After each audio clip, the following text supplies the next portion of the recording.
Rascal. పెద్ద డాక్టర్కే నా మీద రిపోర్ట్ ఇస్తావరా? ఎన్ని గుండెలరా నీకు?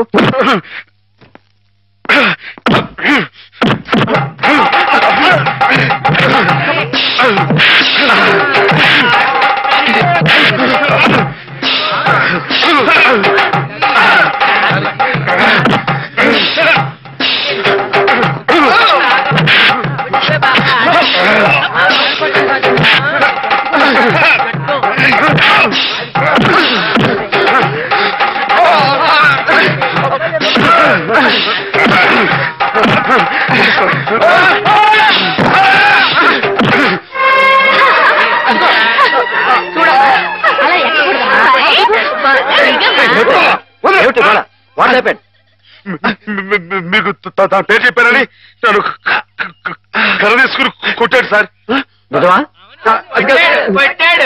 లేదు సార్, ఈ పిచ్చోడు మాట్లాడి ఆ రోజు మాధవ చెప్పినప్పుడే నాకు నీ మీద అనుమానం వచ్చింది. తెలుసో తెలియకో చేసిన పాపాలకు మానసిక స్థితి దెబ్బతిని పాపం వాళ్ళు ఇక్కడ పడుంటే వాళ్ళ మీద కాస్త జాలి చూపడం అని ఇటువంటి అగాయిష్టం చేస్తావా? You are summarily dismiss. Get out. Sir ఈ ఒక్కసారికి నథింగ్ డూయింగ్. ఈ కాంపౌండ్ లో అడుగు పెట్టామంటే పోలీసులు పిలిపించి I will get you arrested. Get lost.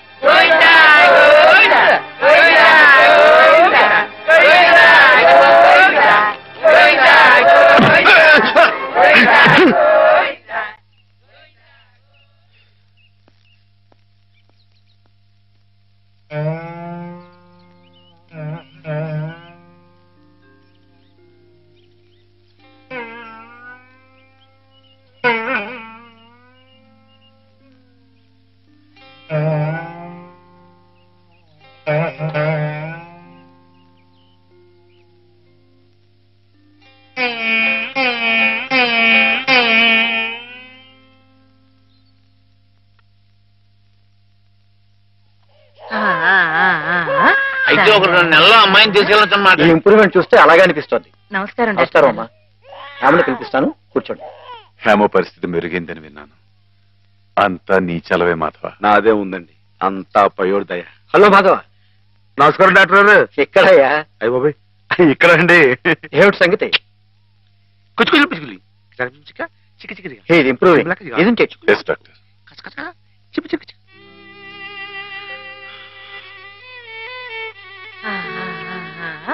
చూడు ఎవరొస్తున్నారో చూడు.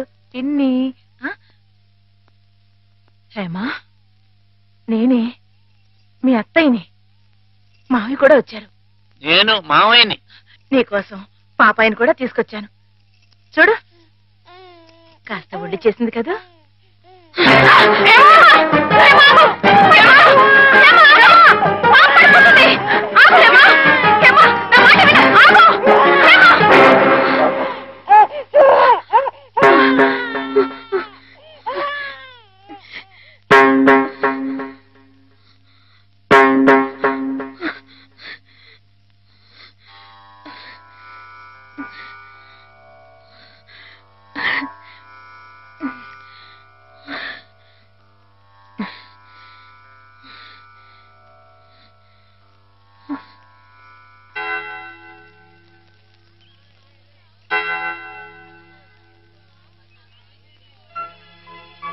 పాపం తెచ్చి నాకు అప్పగించిందంటే తన వస్తువుల్ని తన మనుషుల్ని గుర్తుపడుతున్నమాటే కదా సరస్వతి. నిజమే.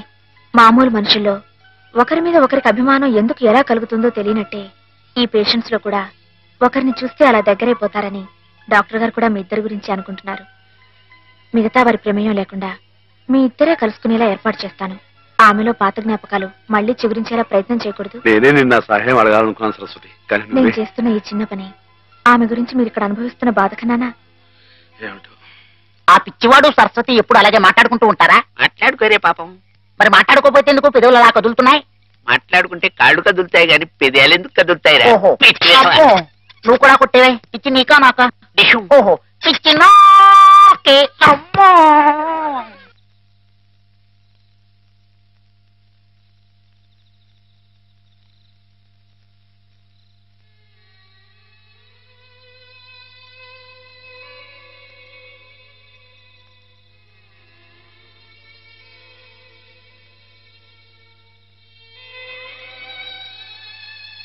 ఇందాక నువ్వు పాపనిచ్చేవి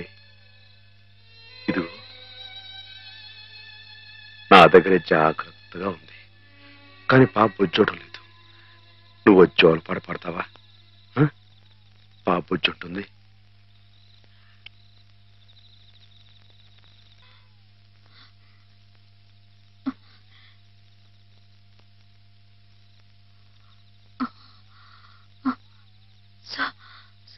సరస్వతి, హేమా, నేను ఇక్కడున్నానేమిటి? కొద్దిగా ఒంట్లో బాగుండకపోతే ఇక్కడికి తీసుకొచ్చారు. రేపు ఇంటికి వెళ్ళిపోదు గాని. ఇందాక జోలపాట పాడింది మాధవ. మాధవే కదూ? అతను ఇక్కడున్నాడేమిటి? చెప్పు Saraswati. Soldier, soldier, get up. మన సరిహద్దుల దగ్గర ఏదో అలజడి వినిపిస్తోంది. మన సైనికులు ఆల్రెడీ ట్రైన్ లో బయలుదేరిపోయారు, కానీ ఇంజన్ లేదు. నువ్వే ఇంజన్. ఉన్నారు కదా మేజర్. నేను నేల మీద హెలికాప్టర్ లో ఎగురుతూ పైన పెడుతున్న ట్రైన్ లోకి శత్రువులు దూకుండా చూడాలి. That's my duty. ఏమిటి మేజర్, కింద నేల మీద హెలికాప్టర్ ఎగురుతూ ఉంటే పైనుంచి ట్రైన్ వెళ్తుందా? ఎస్, ప్రపంచ యుద్ధాలు అలాగే జరుగుతాయి. మనం ఏం చేయలేదు. కమాన్. నేను ఆ ట్రైన్ ఎక్కి అలాగే వెళ్ళిపోనా? నువ్వు మా సైన్యంలోనే ఉండాలి. అలాగే మేజర్. Thank you. కమాన్. అలాగే.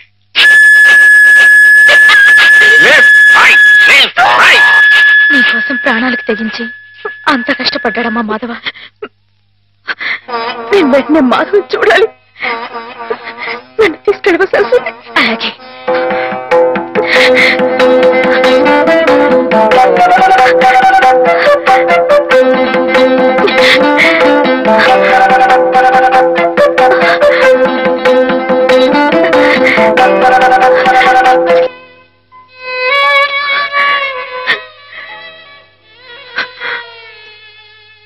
రైలు ఇట్ట ఆగిపోతే ఎట్ట? వెనక నుండి విమానాలు వచ్చి గుద్దుకుంటాయి. చట్టం. గార్డు జెండా ఊపాడు, అందుకే ఆగిపోయింది. అయితే వీడు పిచ్చి గార్డు.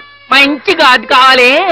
పాపా, నువ్వే మంచి గార్డువి. దా దా, భయపడకే. దా దా.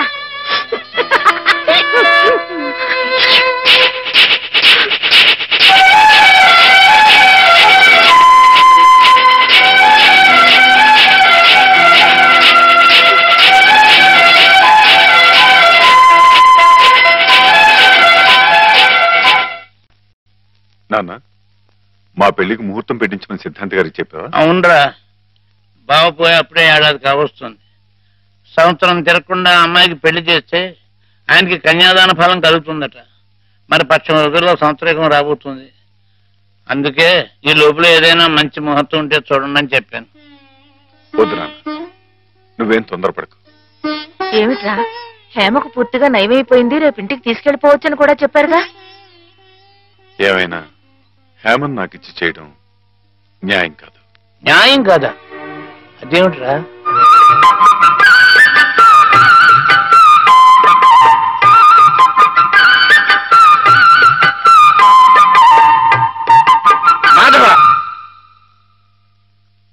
రండి అయ్యారు, రండి కూర్చోండి. చాలారా నీ మర్యాదలు. చండారుడా, కడుపులో ఇంత కుట్ర రాసుకుని మొహానికి ఇంత నవ్వు పూసుకుని ఎంత వినయం నటించావురా మా ముందు. అయ్యారు మీరేమన్నారు? అయ్యా అర్థం. నిన్ను మా ఇంట్లో ఒక కుర్రాలుగా చూసుకున్నాను రా. అందుకే హేమ నువ్వు కలిసి తిరిగిన, హేమ నీ ఇంటికి వచ్చినా నీ మీద నాకు వేసమెత్త అనుమానం కూడా కలగలేదురా. ఒరే, హేమ చిన్నప్పటి నుంచి నా ఇంటి కోడలు అవ్వాలని, అవుతుందని ఎంత మర్చిపోయాను రా. అలాంటి పిల్లని ఎగతన్నుకు పోయి నువ్వు పెళ్లి చేసుకోవాలనే దుర్బుద్ధి ఎలా కలిగిద్దా నీకు? బావగారు ఎంత అభిమానించేవారు. ఆయన రాసిన కావ్యాలన్నీ అంకితం కూడా ఇచ్చారే నీకు. అటువంటి మహానుభావులకి ఇంత స్వామిత్రోహం ఎలా తలపెట్టావురా అప్రాచుడా? ఒరే, ఆయన బ్రతుకుంటే ఇప్పుడురా నీ దురాలోచన తెలిసి గుండె పగిలి సత్తుండేవాడు రా. ఇంకా ఎందుకురా వెధవ బ్రతుకు?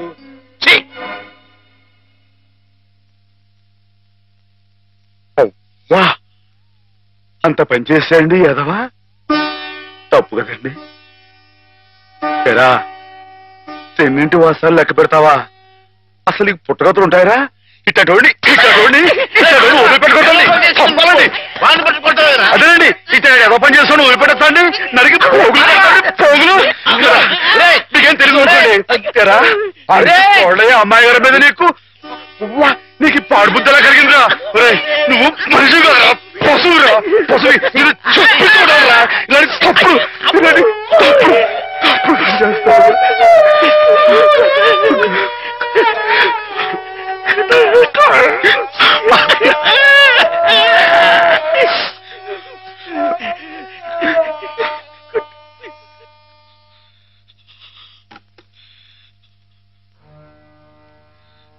ఏం బతుకురా నీది ఏ ముహూర్తంలో పుట్టావురా ఇంకా ఎందుకురా కావాలని బురద పులుముకుంటావు నేను నానా మాటలు అంటుంటే నేను అట్లాంటి వాడు కాదు బాబు అని చెప్పాడు ఇంకా ఎందుకురా పిచ్చోళ్ళ నటిస్తావు ఏం బాగుంకుందామని నిన్ను చేరదీసి ఎంత అన్నం పెట్టిన వాళ్ళకి అన్యాయం చేసే మనసురా నీది మనసు మనసు చెప్పుకోరా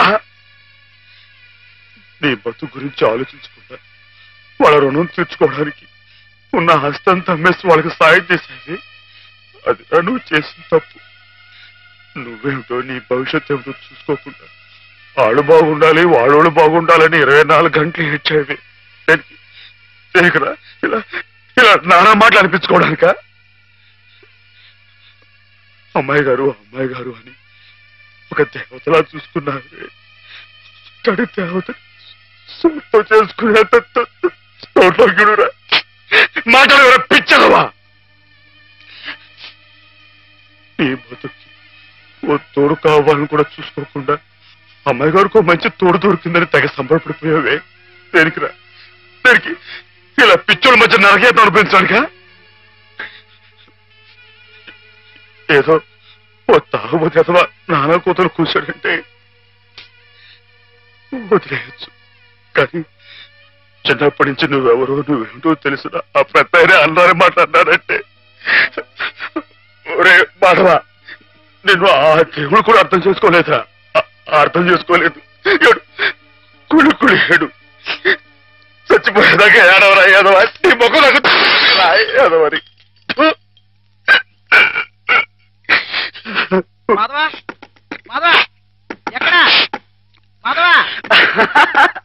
బయటికి రా వస్తున్నా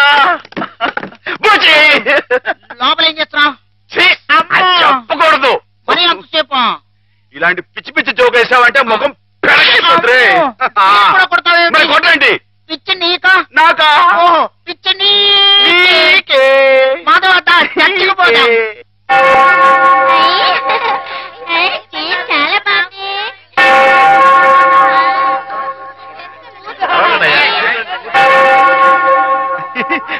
నేను ఇక్కడ వెళ్ళే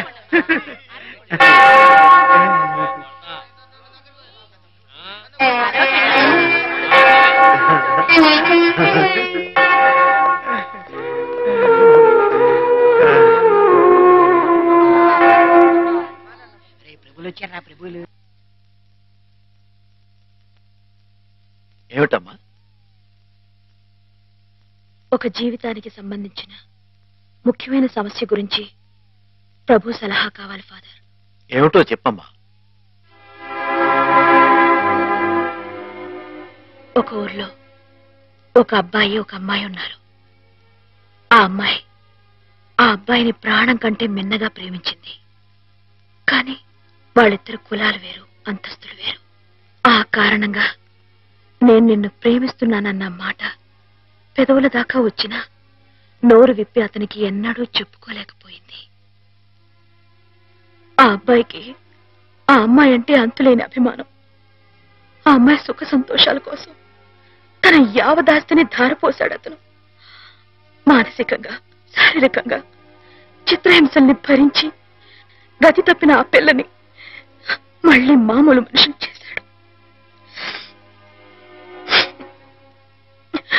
పెళ్లి చేసుకోవాల్సిన సమయం వచ్చినప్పుడు ఆ అమ్మాయి తనకి కొత్త జీవితాన్ని ప్రసాదించిన ఆ అబ్బాయిని చేసుకోవాలా కట్టుబాట్లకి లొంగిపోయి మనసు చంపుకొని పెద్దలు కుదిర్చిన పెళ్లి చేసుకోవాలా ప్రభువుని అడిగి చెప్పండి ఫాదర్ ఎవరా అమ్మాయి నేనే ఫాదర్ మరి ఆ అబ్బాయి నాకు అనవసరం. ఆ అబ్బాయి ఎవరైనా సరే నాకు అనవసరం. అటువంటి అడగకూడని ప్రశ్నలకు ప్రభు మేము సమాధానం చెప్పంగాక చెప్పం. అంతే చెప్పం. ప్రభుని పిచ్చి పిచ్చి ప్రశ్నలు వేస్తారా? ప్రభు కోపం వచ్చి పైకి వెళ్ళిపోతాడు. నేను ఇక్కడ పైనున్నాను.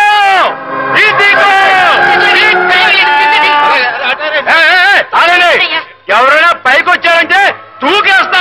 పోండి, దూరంగా పోండి. Helicopter helicopter. ఊరుకోవయ్యా.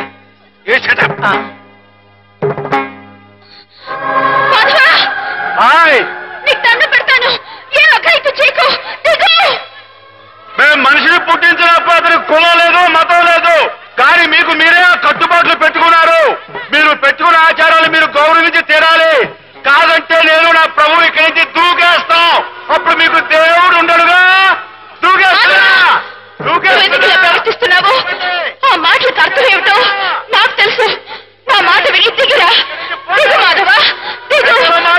గౌరవించి తీరాలి. మన ఇష్టానికి మనం ప్రవర్తించే వాళ్ళ మనసును ఒప్పించకూడదు. ఇక్కడున్న వాళ్ళందరూ ఈ మాట ఒప్పుకుంటేనే నేను కింద దిగొస్తా, లేకపోతే ఇక్కడిని దూకేస్తా. మగ దూకొద్దు, దిగు. దూకేస్తా దూకేస్తా.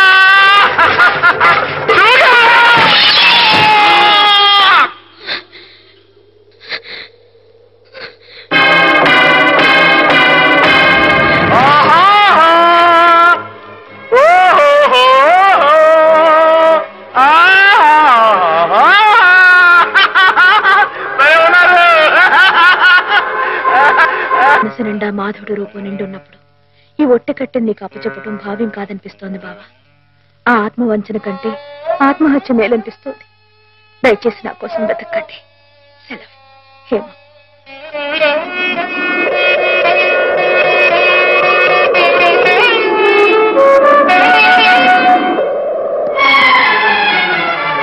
మాధవ మాధవ, రానుంది. చాలా ఘోరం జరిగిపోయిందయ్యా. ఏం జరిగింది? శ్రీపతికి హేమకి సలక్షణంగా పెళ్లి జరుగుతుందని పెద్దలు ఈ రాత్రికే ముహూర్తం నిశ్చయించారు. కానీ ఈ లోపు ఇది చూడు. ఏమిటిది? హేమ ఈ ఉత్తరం రాసిపెట్టి ఎక్కడికో వెళ్ళిపోయింది.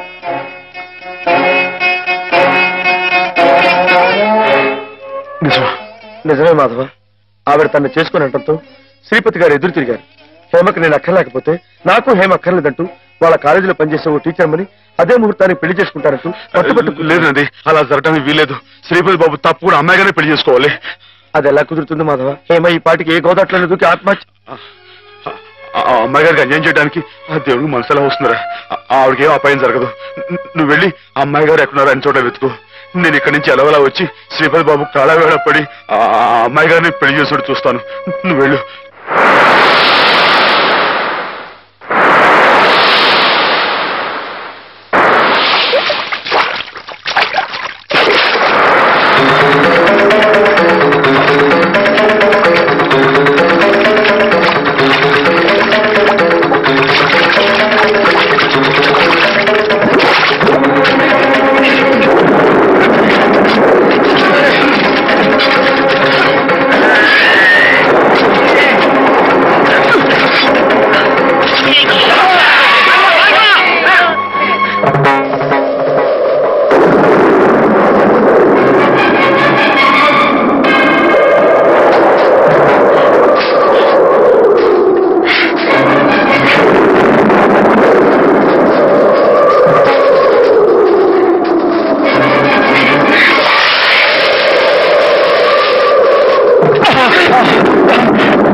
రామా, నీకోసం ఎదురు చూస్తున్నాం.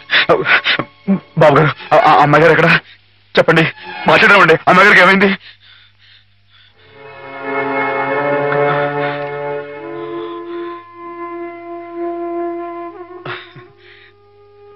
బాబు, నేను విన్నది నిజమేనా?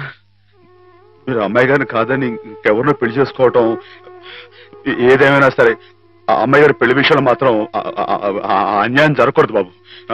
నిజమే మాధవ, హేమ పెళ్లి విషయంలో అన్యాయం జరగకూడదు. అందుకే నన్ను చేసుకోవడం ఇష్టం లేక గోదావరిలో దూకిన హేమను ఒడ్డుకు చేర్చాను. నాకు ఇంకో అమ్మాయితో పెళ్లి జరగబోతోందన్న అబద్ధంతో నిన్ను ముహూర్త సమయానికి ఇక్కడికి రప్పించాను. హేమకు అన్యాయం జరగకూడదని నీ మనసులో గట్టి కోరిక కనుకుంటే నేను చెప్పినట్టు చెయ్యి. ఆ గోదావరి తల్లి నీకు హేమకు కూడా మంగళ స్నానం చేయించింది. సుముహూర్తం ఇంకో 15 నిమిషాల్లో ఉంది. అక్కడ కళ్యాణం వెతుకుంది. ఇక్కడ హేమ సిద్ధంగా ఉంది. ఇవిగో పట్టుబట్లు, ఇవి కట్టుకుని హేమ మెళ్ళలో మాంగళ్యం కట్టు మాధవ.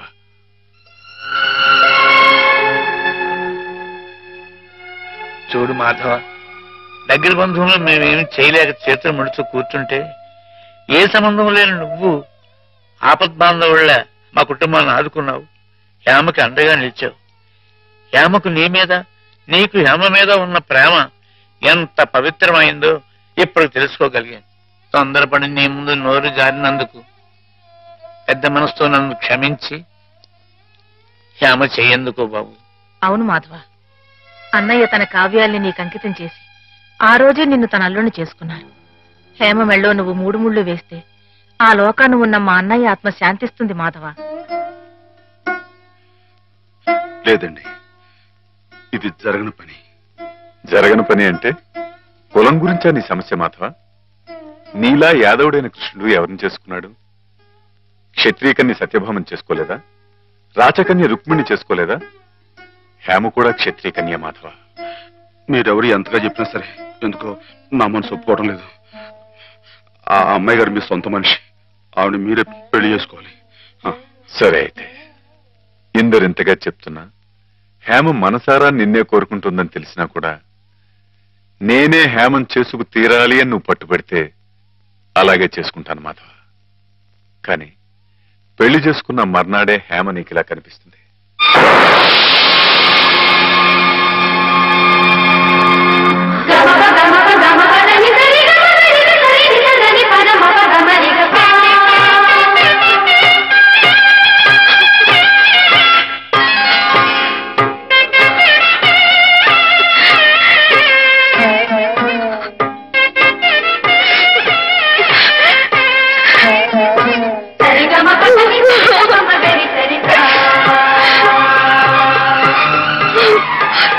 నీ కలయిక ఈశ్వరేచ్ఛ, కాదంటే ఎవరితరం మాధవ? ఇద్దరు పార్వతీ పరమేశ్వరుల్లా ఒకరి కోసం ఒకరు పుట్టారయ్యా.